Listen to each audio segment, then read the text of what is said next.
ya. Basa-basi dulu lah seenggaknya ya kan. Boleh dong Kak diceritain sampai akhirnya proses lahirannya si baby lahir dengan selamat dan sehat di RSCI Kak.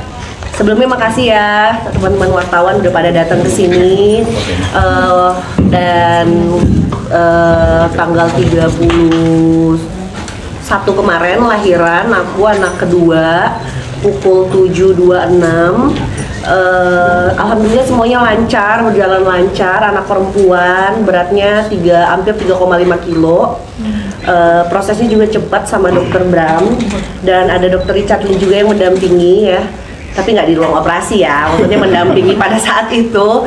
Semuanya berjalan lancar dan alhamdulillah sekarang recovery-nya juga udah enak banget, udah bisa jalan juga di hari pertama setelah operasi jam 7:30 operasi, jam 3 sore aku udah bisa jalan. Jenis kelaminnya sendiri kan proses operasinya ERAX atau seperti apa? Iya, jadi untuk operasinya sendiri tuh ERAX, untuk detailnya nanti bisa dokter Bram yang menjelaskan kenapa aku cepet recovery-nya dan bisa jalan, bisa duduk pada hari yang sama. Pakai ERAX, dan aku juga sekalian mempercantik diri ya, setelah melahirkan aku melakukan shape shape seksio itu seperti pembuangan lemak tapi dengan cara operasi sesar juga gitu. Bisa jenis kelaminnya Perempuan tadi udah dikasih tahu. namanya Kak dan arti nama si kecil. Namanya Zea Shavana Luf ya. Zea itu artinya sumber cahaya. Berharap banget Zea menjadi sumber cahaya dalam kehidupanku yang agak gelap ya belakangan ya. Savana itu artinya kayak padang pasir, Luf artinya cinta. Siapa Kak yang memberikan nama si kecil? Zea Savana saya, Luf kebetulan ada andil papanya juga dari lama, tapi udah saya masukin aja lah ya. Oke. Panjang beratnya kemarin berapa? Beratnya hampir 3,5 kilo, panjangnya itu hampir 55 cm. Lebih panjang dari kakaknya, tapi beratnya lebih turun dikit dari kakaknya. Tapi lebih tinggi. 3,7 aku anak pertama. Oke. Panjang. Iya. Ini proses-prosesnya kan sesar, memang udah dari awal mau sesar atau memang akhir-akhir udah sesar aja gitu? Jadi gini, kalau misalnya untuk sesar yang kedua ini kebetulan surprisingly memang agak surprise ya, karena aku tadinya memang ada rencana sesar, tapi kenapa aku jadinya lebih yakin sesar karena memang ada saran nih dari dokter Richard ya, Dew, nanti habis lahiran mau nggak langsung langsing katanya gitu kan. Nah di temen aku kebetulan dokter Richard sama dokter Bram ini tuh bersahabat.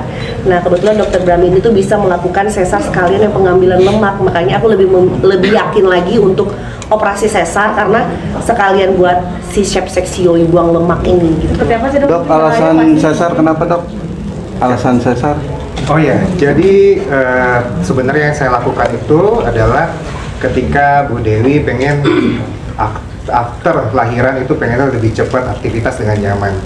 Ya, jadi biar itu saya rasa kita butuh untuk melakukan seksio seperti tersebut. Bukan karena sebelumnya sesar gitu, bukan? Sebelum sesar juga ada satu indikasinya juga. Mbak Dewi ketika lahir kalau boleh tahu ditemani sama ayahnya nggak? Dan ketika lahir juga digendong nggak anaknya sama ayahnya?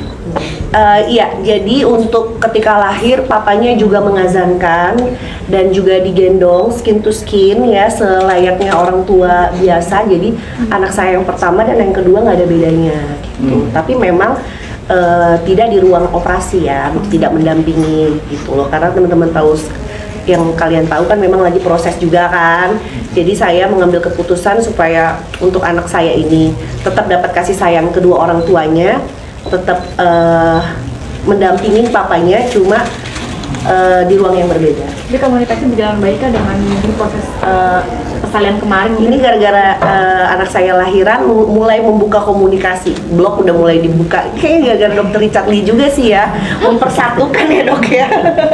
Kayak gitu, tapi memang semua proses masih berjalan ya. Banyak keterlibatan dokter Richard, ini mungkin seperti apa dokter supportnya buat Kak Dewi sampai mencarikan rumah sakit ini?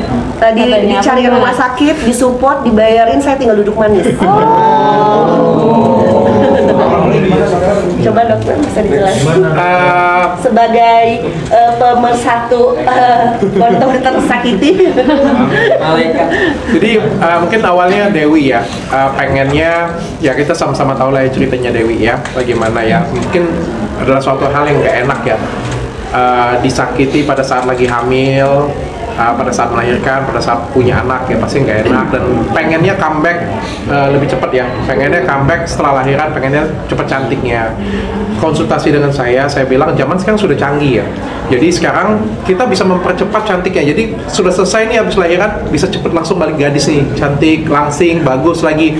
Memang nggak cukup kalau cuma dari klinik kecantikanku saja, makanya aku bilang bisa nih dari lahir kita kerjasama dengan temanku dokter juga, ada beberapa yang kita bisa modifikasi di sini sehingga nanti sudah selesai modalnya sudah lebih bagus, sehingga pada waktu pindah ke klinikku nanti akan lebih mudah perawatannya. Jadi kayak 3-5 bulan setelah lahiran nanti udah cantik lagi, sudah balik lagi seperti gadis lagi, karena kan ya kita tahu ya masalah Dewi pasti butuh kepercayaan diri, pasti butuh apa ya, memulai hidup yang baru ya, Semangat baru ya. semangat baru ya.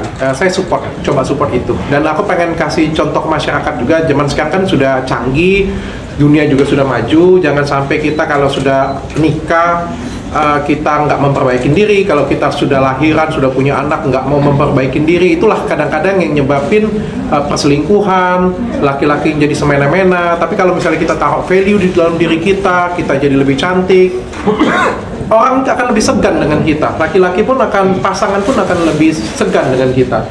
Mungkin itu yang bisa aku pengen aku kasih inspirasi untuk orang lain. Dok, berbahaya kan bapaknya masih ada nih ya. Tunggu mana Dokter dulu minta nih? izin sama mantan Mbak Dewi Iya, buat bayarin persalinan gitu nggak sih Kak Dewi atau Ada obrolan dulu belum sih? sebelumnya. Udah mantan belum sih? Aku kalau boleh cerita ya, aku ngomong dengan Dewi kemarin juga kan, sebenarnya kan dia sudah mau lahiran ya, dari kemarin tuh ya jelas mau lahiran sudah pasti kan, karena kan sudah hamil pasti mau lahiran. Aku bilang kalau mau jadi lebih cantik, aku bilang ada beberapa tahapan. Aku bilang pada waktu lahiran kita bisa lakukan ini, bukan artinya habis lahiran dengan dokter M. Cahnan Ibrahim teman saya keluar langsung semuanya, enggak kayak gitu ya. Tentu ada beberapa proses untuk ke klinik cantikan selama berbulan-bulan tuh jadi cantik. Tapi dengan teknologi yang seperti sekarang, dokter M. Cernain bisa kerjakan, itulah lebih mempermudah aku untuk kerja. Lebih kayak dia sudah potong jalan 50%, sisanya 50% aku yang kerjain. Jadi lebih enak. Aku tanyain dengan dia mau nggak dulu? Saya mau dok, saya mau banget. Saya pengen jadi lebih cantik, saya pengen percaya diri lagi, saya pengen hidup yang paling nggak sesuatu hal yang mulai hidup yang baru lah, kayak gitu. Aku bilang aku coba sponsorin, aku bayarin ya. Aku bilang sekaligus ini sebenarnya kan kasih pesan ke orang lain melalui Dewi ya. Tapi aku bilang jangan, aku nggak mau sampai ada masalah. Aku bilang aku nggak mau nyinggung. Dan dia berkenan itu sih. Iya, karena memang dokter juga sebelumnya dokter sangat baik banget ya, memang benar-benar fully support untuk aku. Dia pengen aku tuh lebih semangat, lebih pede, lebih menitipkan pesan melalui aku juga nih buat perempuan-perempuan di luar sana gitu ya. Ya udah gitu loh, kalau misalnya udah habis lahiran langsung gas gitu kan. Jadi dokter juga udah nanya, terus aku bilang iya dok, tapi kan mahal segala macam, udah kamu gak usah pikirin aku yang semua, kamu tinggal duduk manis aja. Memang aku duduk manis aja sih, jadi aku tinggal datang melahirkan, udah pulang bawa anak gitu. Kontribusi Mas Andika apa? sekali bayarin Kak? Nggak sama sekali. Karena kan memang pada saat dari kemarin itu jujur sampai pas melahirkan aku nggak ada komunikasi ya. Jadi aku tidak ada komunikasi tentang sharing tentang aku mau melahirkan di mana, karena sebelumnya kita memang udah ada plan mau melahirkan di mana. Tapi semenjak berubah pikiran, karena aku juga nggak mau ada memori di rumah sakit yang lama juga sebenarnya. Jadi aku berpikir ya udahlah, aku mau mulai hidup baru, aku mau lahirannya di sini aja kayak gitu loh. Sama kebetulan juga ada yang metode itu kan, yang si Shape Sexio itu aku jadi lebih tertarik lagi gitu. Shape Sexio sendiri dok, mungkin bahaya nggak sih bagi ibu hamil, dan mungkin efek sampingnya apa sih kan? Apalagi rentan gitu baru lahiran. Oke, jadi pertama tuh saya senang banget ya. Jadi kolega saya Dr. Richard Lee mempercayakan saya untuk membantu persalinan dari Bu Dewi. Nah, jadi yang sebenarnya saya lakukan adalah ketika kita udah sempat diskusi untuk biar Bu Dewi bisa langsung aktivitas dengan nyaman. Maka kalau untuk indikasi itu saya melakukan itu adalah biar pertama luka operasi juga biasanya kita ada namanya abdominal pouch. ya. Jadi itu yang gelambir itu akan memperlama lukanya untuk sembuh. Jadi itu juga atas dasar kebutuhan itu, dan juga sekalian bisa karena itunya dihilangkan bagian perutnya itu yang bagian abdominal pouch, maka itu juga bisa beraktivitas dengan lebih cepat. Itu sama dengan sedot lemak nggak sih dokter? Beda. Mungkin mirip-mirip tummy tuck tapi beda indikasi ya dok ya. Ya. Tummy tuck pernah dengar nggak? Tummy tuck itu ngangkat lemak, tapi bukan disedot ya, ini operasi. Gitu.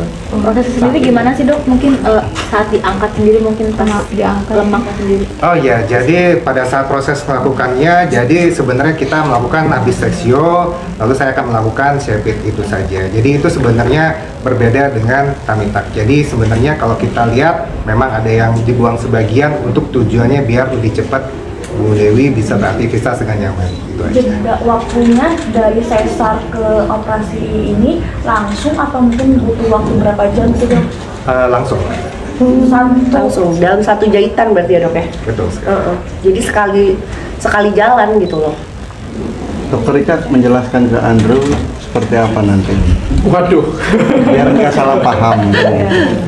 Aduh, aku nggak ada komunikasi ya. Jujur kemarin kan aku sudah terbuka juga dengan media. Aku nggak mau cari musuh dengan siapapun. Tujuan aku di sini baik. Tujuan aku kasih edukasi dan tujuan aku pengen bantuin Dewi juga. Dari awal mungkin Dewi pertama kali datang ke podcastku, aku juga langsung ngomong dengan Dewi, Wi, apa yang bisa aku bantu untuk kalau bisa menyatukan kalian lagi, aku bilang kan. Tapi kan balik lagi itu kan balik ke personalnya masing-masing ya. Aku cuma bisa bantu saja. Aku malah kan sempat berusaha menghubungi beliau juga. Tapi kan namanya juga cuma usaha, balik lagi ke dianya lagi mau atau enggak. Kalau orangnya mungkin nggak berkenan ya aku nggak berani ikut-ikutan karena aku nggak mau cari ribut di sini. Kak Dewi mungkin responnya Andrew ketika tahu Iya. bahwa semua di cover sama dokter Richard sendiri gimana sih? Iya, jadi setelah operasi ketemu, kan waktu operasi aku nggak ketemu kan, bener-bener dia datang buat ngazanin anaknya, skin to skin, terus dia pulang. Nah, kan di sini udah mulai ada gimana ya, mungkin dia waktu pas anaknya lahir, mungkin sedih juga kali ya, jadi malamnya sempet mampir sama mertua, datang, nggak ngomong apa-apa, dan aku juga nggak perlu menjelaskan apa-apa, cuma dia kayak, gimana tadi lahirannya semuanya lancar segala macam. Iya, tadi ada siapa aja, ada dokter Richard juga. Oh iya, ya dia ya kita masih kaku juga kali ya karena setelah berbulan-bulan tuh nggak komunikasi. Memang jujur jadi komunikasinya tuh pas lahiran kemarin aja. Berarti sama sekali nggak nanya soal biaya gitu ya kak? Enggak, karena mungkin dia udah tahu juga kali ya. Aku sempat bilang nggak ya? Kayaknya dia udah tahu dari kerabat-kerabat deh. Jadi dia tidak membahas itu, lebih kayak ke nanya kondisi segala macam gitu. Tapi dari yang gestur yang aku dapat sih sepertinya dia ya say thanks juga sih sama dokter Richard. Maksudnya ada orang yang buat care sama aku gitu loh. Syukurlah, berarti nggak marah. Karena memang dokter Richard ini pure memang sahabat atau teman atau kerabat yang memang mensupport aku, nggak ada niat yang aneh-aneh gitu loh. Dan dia juga nggak berpikir seperti itu gitu loh. Tapi mungkin dengan terbukanya komunikasi saat ini nih, gimana sih mungkin hubungannya dengan Mas Andrew sendiri pas sudah mulai clear, ada peluang mungkin buat kembali bersama gitu seperti tujuan dokter Richard?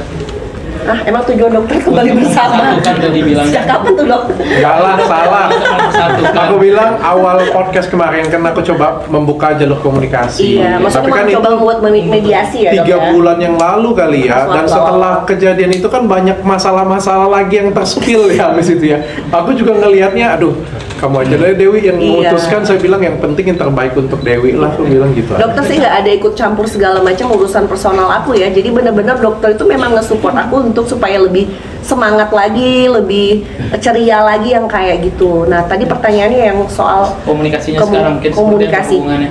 Ya, jadi semenjak masalah ini aku udah mencoba untuk berdamai ya dengan keadaan. Ya, walaupun itu gini loh, aku tuh udah punya 2 anak dari dia gitu.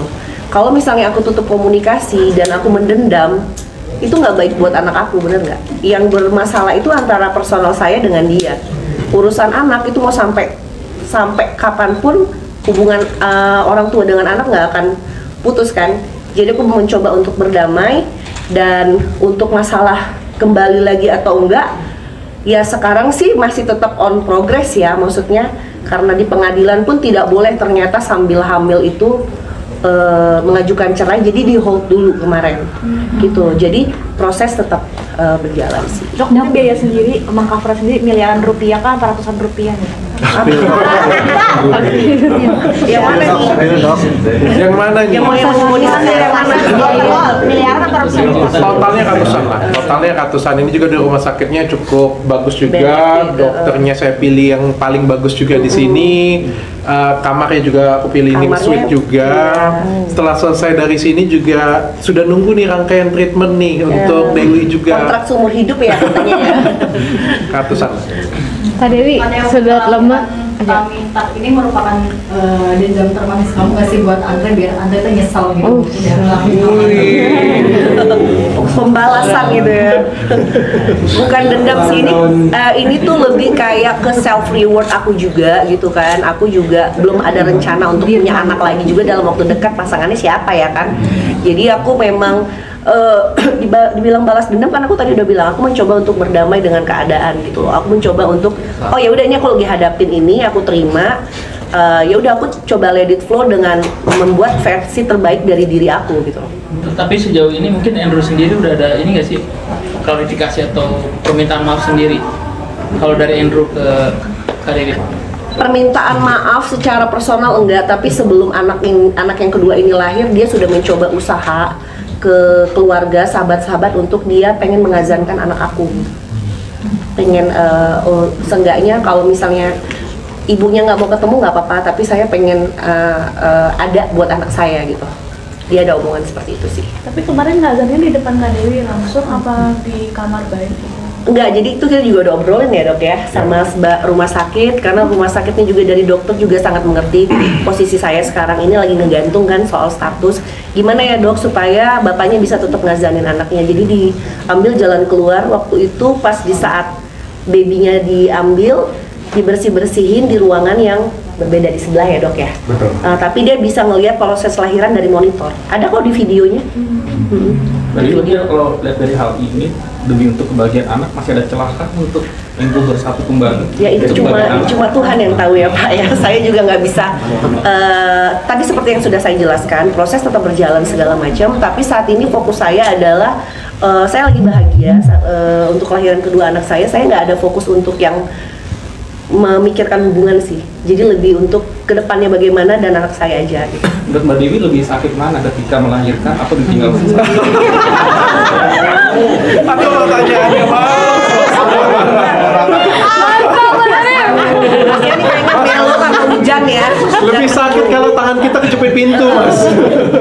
Lebih sakit kalau ditanya, lebih sakit ya itulah dihianatin ya. Kalau ini nggak sakit sama sekali karena nggak berasa.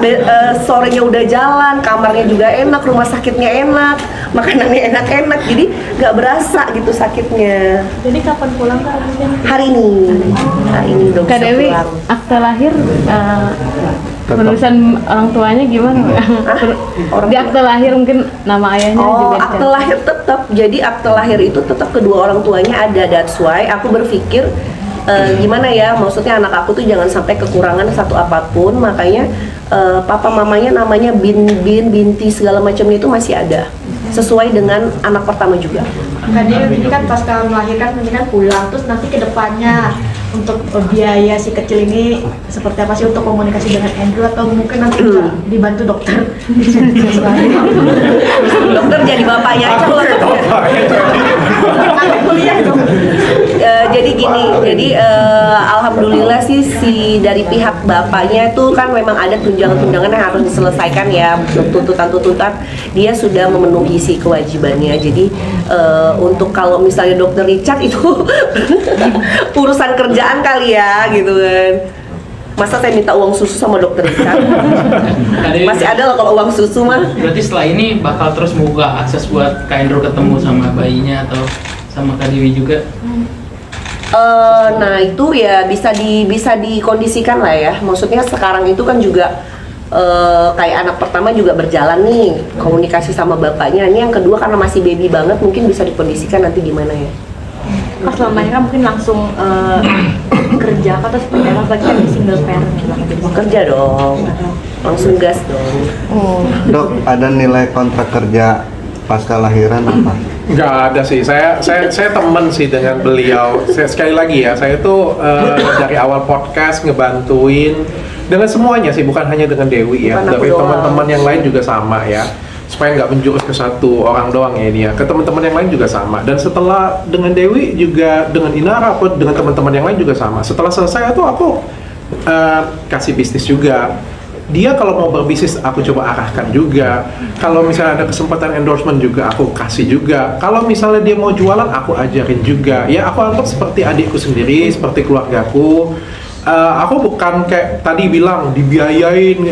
Ya kan aku juga temen ya. Kita juga mau kasih aja itu minta izin. Aku tuh mau kasih, aku mau biayain rumah sakit aja itu aku izin dulu, boleh nggak gitu kan? Aku izinnya berlapis loh, izin dengan istri dulu pertama. Izin istri dulu, istri justru ngomong itu bagus, dia bilang itu sebagai edukasi dengan teman-teman. Banyak pesan yang bisa disampaikan di sini, dia bilang. Satu, tentang move on, yang kedua tentang pengen cantik setelah lahiran, dia bilang ada banyak banget yang pengen bisa disampaikan, silakan, dia bilang. Aku izin dengan beliau dengan Tengku Dewi. Habis itu aku tanya dengan temanku dulu, mau nggak, karena kan ini pasti terekspos kan, pasti kan, aku tanya, dan dia juga bersedia. Jadi banyak ya, dan aku coba ngasihnya lebih ke pancing sih, bukan langsung ikan sih kayak gitu. Oke, thank you semuanya, makasih semuanya. Penegasan lagi, berarti fix bakal nerusin perceraian ya? Iya, kita proses lihat. bakal proses. Iya. Kita boleh berdiri sedikit lihat postur.